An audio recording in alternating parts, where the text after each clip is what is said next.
अस्सलामुअलैकुम व्यूवर्स, कैसे हैं आप सब। उम्मीद है कि खैरियत से होंगे। हाजिर हैं आपके सामने लेकर अल्लाह की राह की एक न्यू एपिसोड।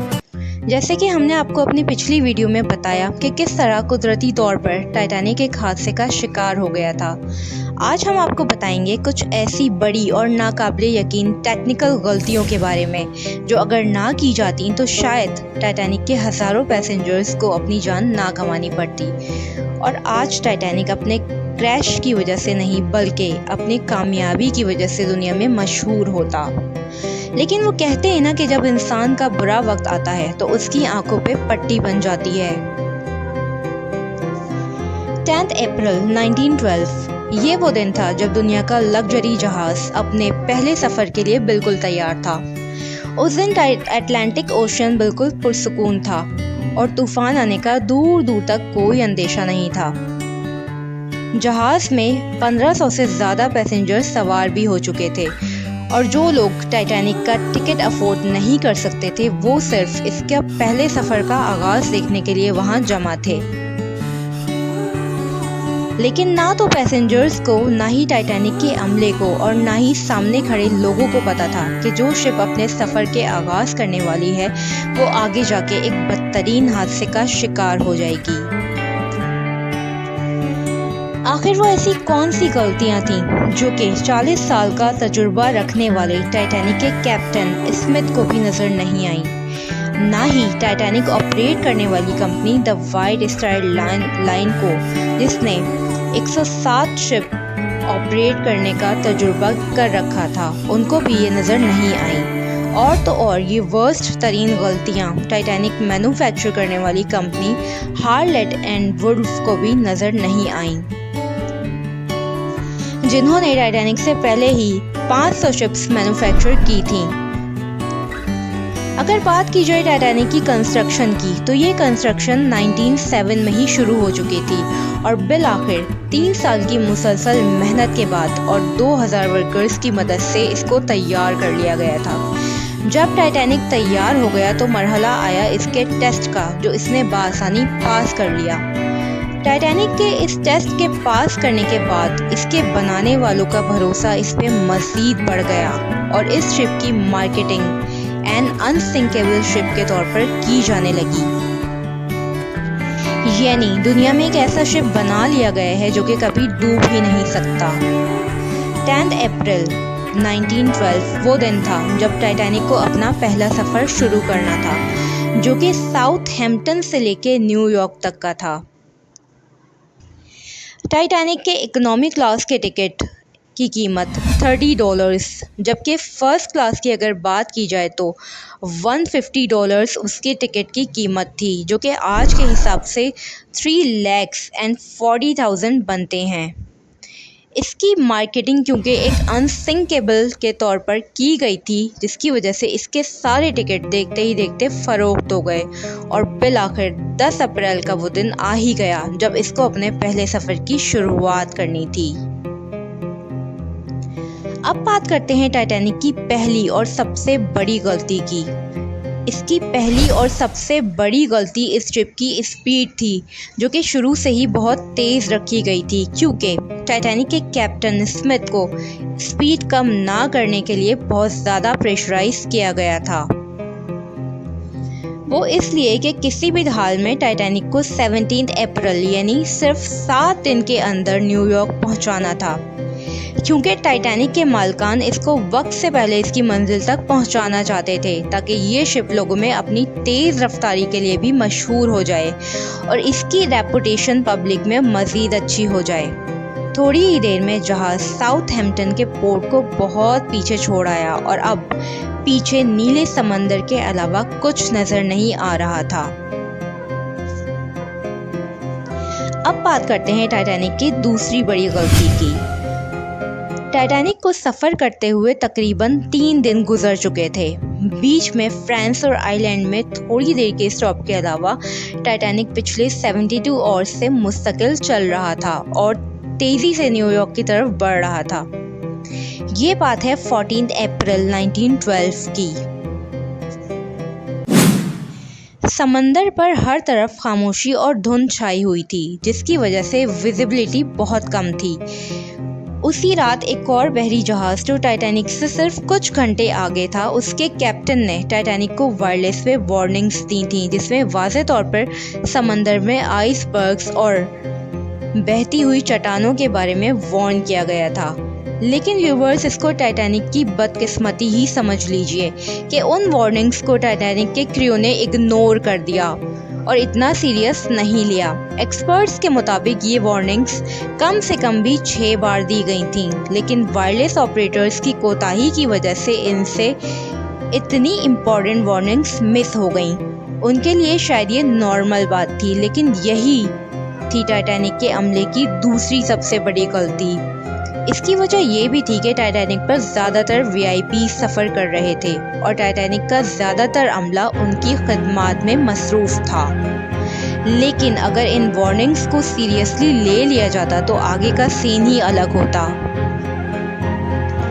अब आते हैं टाइटैनिक की मिस्टेक नंबर 3 की तरफ। क्योंकि टाइटैनिक की स्पीड भी बहुत तेज़ थी और इनसे एक अहम वार्निंग भी मिस हो चुकी थी, इसलिए टाइटैनिक बेखौफ होकर आइसबर्ग की रेंज में बढ़ता चला जा रहा था। अभी भी टाइटैनिक को हादसे से बचाया जा सकता था क्योंकि शिप के पहरेदार अलर्ट थे और आइसबर्ग की इत्तला दूर से ही कैप्टन को देने के लिए तैयार भी थे। लेकिन दूर तक देखने के लिए जिस चीज़ की ज़रूरत थी वो इनके पास थी ही नहीं।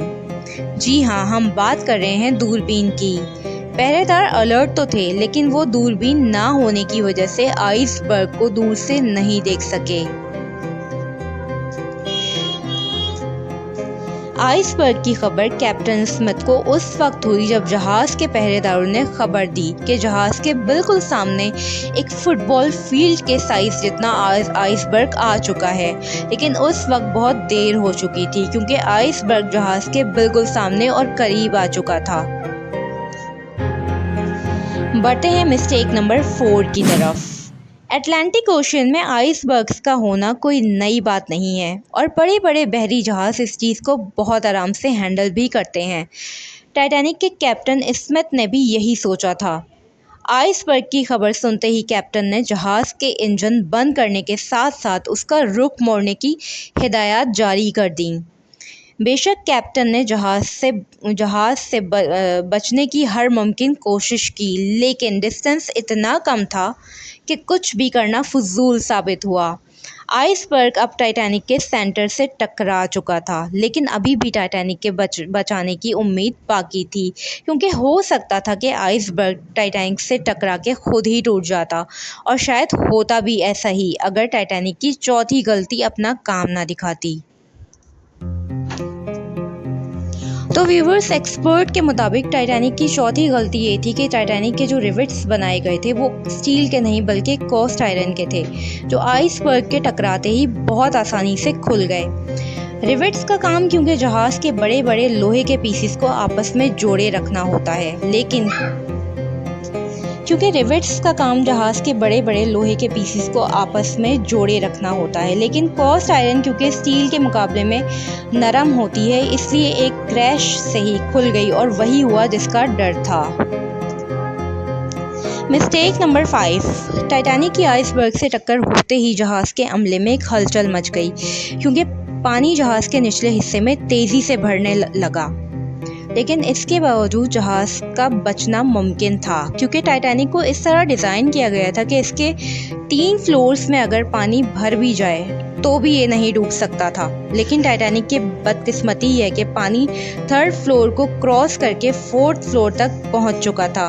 अब मामला हाथों से निकलता जा रहा था।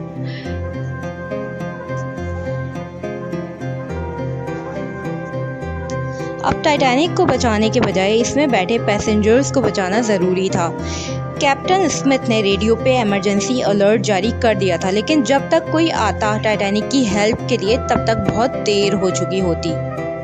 इसलिए पैसेंजर्स को लाइफ बोट्स में शिफ्ट करने का प्लान किया गया, लेकिन यहाँ भी 5वीं गलती ने अपना काम कर दिखाया क्योंकि जहाज़ में 32 लाइफ बोट्स रखने की जगह थी, लेकिन क्योंकि जहाज़ की खूबसूरती ख़राब ना हो इसलिए सिर्फ 20 लाइफ बोट्स रखी गईं। पैसेंजर्स थे 1500 और बोट्स थी सिर्फ 20। आते हैं जहाज़ की छठी गलती की तरफ। जहाज़ में एक पैनिक मच चुका था। हर शख्स लाइफ बोट में सवार होकर अपनी जान बचाना चाहता था। 12:45 पे पहली इमरजेंसी बोट समंदर में उतारी गई, लेकिन यहाँ भी हुई एक और छठी गलती। अफरा तफरी के आलम में कश्ती को पूरा भरे बगैर ही समंदर में उतार दिया गया। लाइफ बोट में फर्स्ट क्लास के लोगों को ज़्यादा अहमियत दी गई, यानी जो ज़्यादा अमीर थे उन्हें कश्ती पे सवार किया गया। लेकिन अगर बोट पे ज़्यादा लोगों को सवार किया जाता तो शायद ज़्यादा जानें बचाई जा सकती थीं। अब जहाज़ तेज़ी से समंदर में डूबता जा रहा था। 2:18 पे शॉर्ट सर्किट की वजह से जहाज़ की सारी लाइट्स ऑफ हो चुकी थी और अगले ही लम्हे जहाज़ टूटकर 2 हिस्सों में तकसीम हो गया। मौत का यह भयानक खेल अब कुछ ही देर का रह गया था। टाइटैनिक को मुकम्मल समंदर में डूबने में 2 घंटे 40 मिनट लगे और इस तरह 1500 लोग अटलांटिक ओशन में ठंडे पानी में डूबकर मर गए, क्योंकि अटलांटिक ओशन के पानी का टेम्परेचर उस वक्त -2 डिग्री सेंटीग्रेड था। मतलब अगर कोई पैसेंजर छलांग लगाकर भी अपनी जान बचाने की कोशिश करता तब भी बचने की कोई उम्मीद नहीं थी, क्योंकि इस टेम्परेचर में इंसान 30 मिनट से ज़्यादा ज़िंदा रह नहीं सकता। कहा जाता है कि मरने वालों की तादाद 1500 से भी ज़्यादा थी, क्योंकि जिन लोगों की जहाज़ के अमले से जान पहचान थी उनमें से कितने लोग बगैर टिकट सवार हुए थे। जो लोग बच गए थे उनमें ज़्यादा तादाद बच्चों और औरतों की थी। जहाँ तक बात है कैप्टन स्मिथ की, तो उन्होंने जहाँ तक मुमकिन हुआ लोगों की जानें बचाईं और कहा जाता है कि आखिर में उन्होंने जहाज़ से कूदकर अपनी जान दे दी। तो दोस्तों, ये थी टाइटैनिक के डूबने की कुछ टेक्निकल वजूहात, लेकिन इसके नसीब में डूबना लिखा जा ही चुका था। तो ये थी आज की हमारी वीडियो। उम्मीद है कि आपको पसंद आई होगी। अगर वीडियो पसंद आई है तो लाइक और सब्सक्राइब करना ना भूलें। मिलेंगे एक नए कंटेंट के साथ अपनी अगली वीडियो में। जब तक के लिए रखिए अपना बहुत सारा ख्याल। अल्लाह हाफिज़।